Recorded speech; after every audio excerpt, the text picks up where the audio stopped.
morning. Thank you for doing number 1 and saying good morning to me. I appreciate that.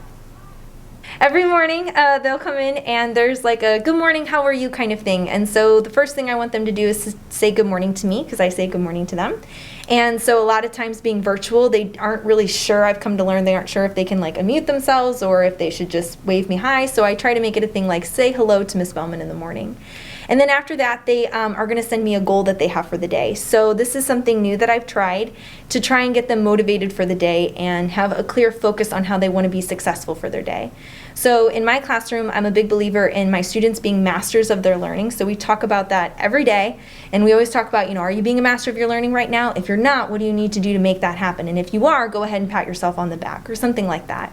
And so in the morning, they set that goal for themselves so that way they know what they need to do in order to be a master of their learning for the whole day. It's Friday, so we're going to get out our class robot. So in 3B, we don't have a class pet, but we do have a class robot. Would somebody like to introduce who our class robot is and what his name is? Alyssa, what's our class robot's name? Very good, Botley. So Botley is going to join us this morning so we can work on some very fun things today. Did the hands make it to the goal? So you know what we need to do, right? Unmute yourself if you would like to participate. 1, 2, 3. Pat, pat, pat on the back, back, back for a job well done.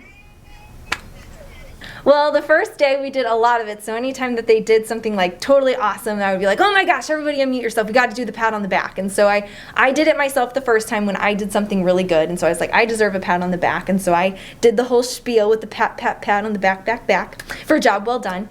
And so they got to learn that from what I did, and so then anytime they did something awesome, I was like, oh my gosh, let's go. And so it's been exciting to see more and more of them start to verbally participate in that by unmuting themselves and doing it. And so it's really fun for us to get to do that. But then we also do a lot of kissing of the brain. So anytime that they go above and beyond with their thinking or anytime that they participate, even when like they're kind of shy and they're not sure and they give me that answer and they try, I tell them to kiss their brain.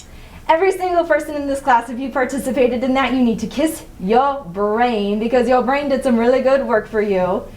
And so I've noticed that kids that like aren't verbally participating sometimes will check out if I don't engage them somehow. And so the kiss on the brain was another reason why I started that, because I was like, even if you didn't get to verbally participate, if you were thinking about it and doing your best to really try and understand what this was, kiss your brain too.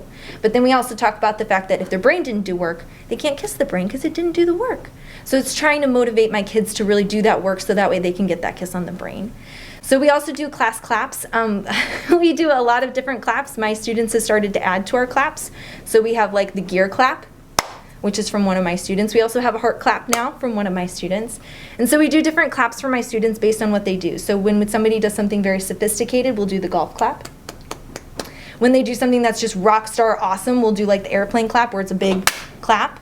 So it just depends on different things that they're doing. So I have multiple ways to try and spread positivity to my kids and to celebrate when they do something awesome because that should always be celebrated. And it's not easy in this virtual setting. I'm so passionate about it and I could talk about it for months, years, whatever. But I don't want to talk your ear off. So thank you for listening though.